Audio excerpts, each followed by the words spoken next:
ले हसन, मुझे बताएं कि ये तो जायदाद के मामला तो कर रहे हैं, लेकिन वैसे आप क्या समझते हैं, जॉइंट फैमिली सिस्टम होना चाहिए? जायदाद से हट के बिल्कुल हम बात करें, जैसे बेबी बाजी हाँ। में उसमें दिखाया कि उसमें प्रमोट किया गया कि नहीं, जॉइंट फैमिली सिस्टम ही हल है, लेकिन इसमें जरा हम्म।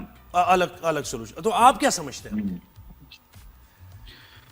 उस दिन मैं एक मावरा का इंटरव्यू देख रहा था, सॉरी मैं उसको कोट कर रहा हूँ, उसने एक जरूर। बड़ी अच्छी बात की थी। उसने ये बात की कि जॉइंट फैमिली सिस्टम खराब नहीं होता या अच्छा नहीं होता, लोग खराब होते हैं या अच्छे होते हैं उस सिस्टम में।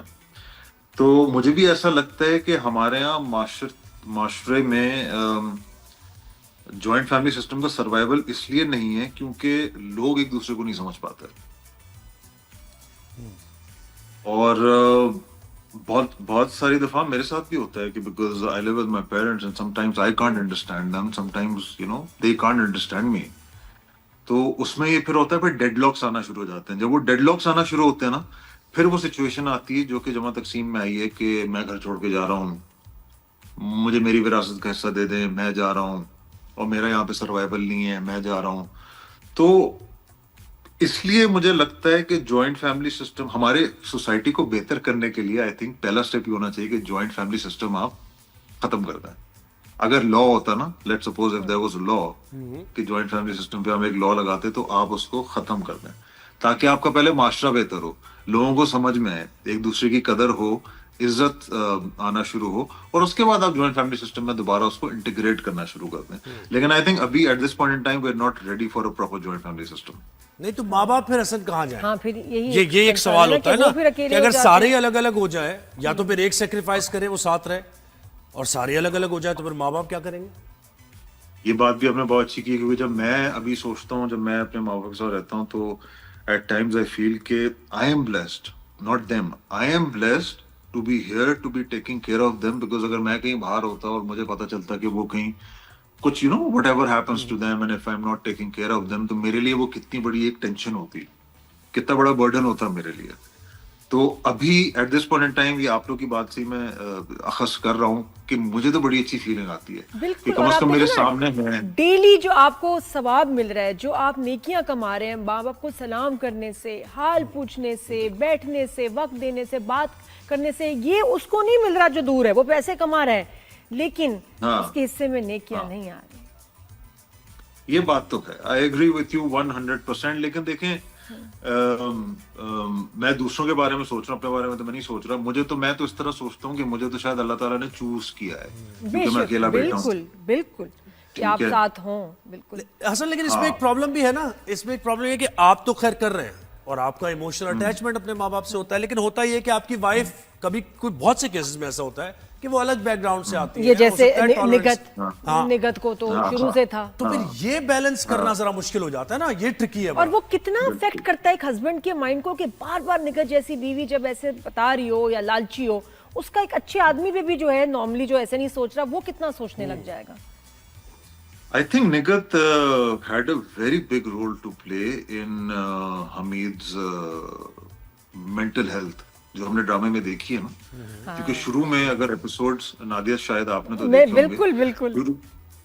शुरू के एपिसोड्स में Hamid is a very docile किस्म का आदमी, वो उसे भी समझा रहा है कि और यार उन अफेक्शन भी बच्चों का दिखाता था जो ये affection भी इग्नोर दिखाता करती थी। हाँ, और उसने वो बातें भी बोली बड़े आराम से कि वो देखो, वो बच्चियां, वो भी हमारी बच्चियां हैं, जो मजीद की बेटियां हैं।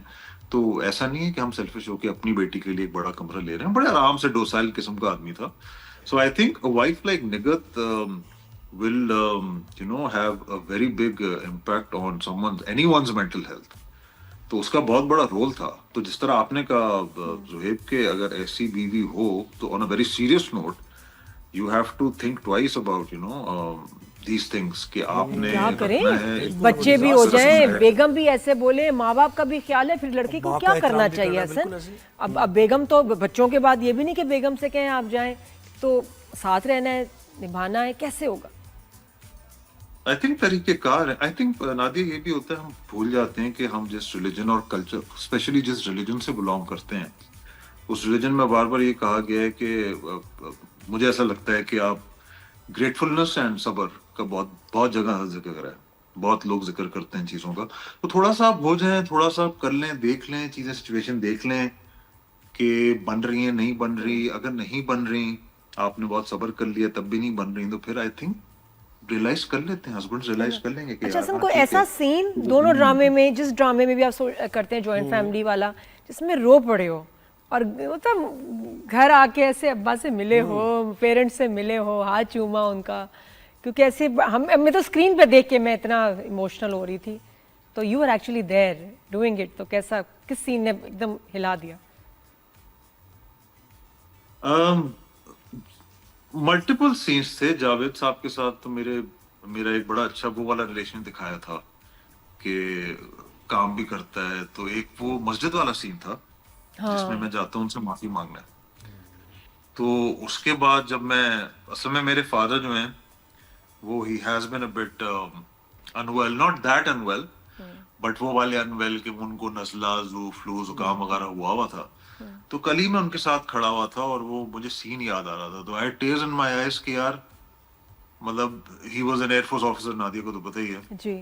तो मैं खड़ा हुआ था उनके साथ और मैं ये सोच रहा था कि ही 78 नाउ, और हम सारे इतने तुरम खान बने फिरते हैं इस यू नो ऑन इस दुनिया में, लेकिन हर किसी का एक वक्त आना है। और मुझे देख के उनको वो भी हो रहा था, मैंने अपना मुंह फेर लिया because I wanted to cry, but मैं ये नहीं दिखाना चाह रहा था कि, उनको नहीं दिखाना चाह रहा था कि मुझे रोना आ रहा है। बिल्कुल पर बिल्कुल। मैं उनके साथ खड़ा हुआ था जस्ट लुकिंग एट हिम, तो मुझे वो सीन याद आ रहा था कि मेरा ना फादर के साथ जो बॉन्ड है वो वही वाला है जो इसमें जमा तकसीम में जावेद शेख और हमीद का था। It is exactly the same. और असल इस तो बिल्कुल बिल्कुल बिल्कुल अच्छा, इस मुआशरे में मुझे बताएं कि क्या मुआफ़ी की आपने बात की, बहुत अच्छी बात की कि गलती हो जाती है इंसान से, ये भी रुझान कुछ कम हो गया ना इस मुआशरे में कि बड़े स्टबर्न हो गए सब, कि मैं अपनी जगह स्टबर्न हूं कि नहीं मेरी औलाद गलती तो हो नहीं गई थी। है, औलाद में हाँ, बड़ी जिद। मेरे फादर की गलती थी, मैं तो नहीं तस्लीम करता, और ये तो पुराने वक्तों के हैं। हाँ, मैं क्यों ये भी माफी एक बड़ी मांगूं, प्रॉब्लम है मैं ना, क्यों माफी सॉरी मांगने से क्या, ये जरा बताएं मुझे। असल में सर दो तीन मसले हैं कि एक तो ये भी मसला है हमारे माशरे में कि कभी भी बड़े गलत नहीं हो सकते, ठीक है, और हमेशा छोटों ने ही माफी मांगनी है। तो चले छोटे तो माफी मांग लें, लेकिन बड़े जब नहीं माफी मांगेंगे तो कहीं ना कहीं वो दिल में बात रह जाती है। सही वो अभी मैं डिबेट भी पढ़ रहा था कि पाँव में बैठ जाना चाहिए, चाहे बड़ों की गलती ही क्यों ना हो, ठीक है आपने बैठ जाना चाहिए। बट आजकल का जो माशरा है वो ये भी कहता है कि यार इक्वालिटी थोड़ी सी हो, थोड़ा सा हम एक्सेप्ट करें, भले माफी ना मांगे, एक्सेप्ट रिजिड ना। करें, अपनी मिस्टेक्स एक्सेप्ट कर लें। तो माफी बिल्कुल मांगनी चाहिए, हर हर पार्टी को मांगनी चाहिए। आपको माफ करना चाहिए नहीं करना चाहिए वो एक अलग बात है, बट स्टार्ट ऑफ करना चाहिए, दिल से माफी मांगनी चाहिए, और इसमें कोई बुराई नहीं है। और बिल्कुल आप आप दोनों बिल्कुल सही कह रहे हैं करीबी कि आते हैं।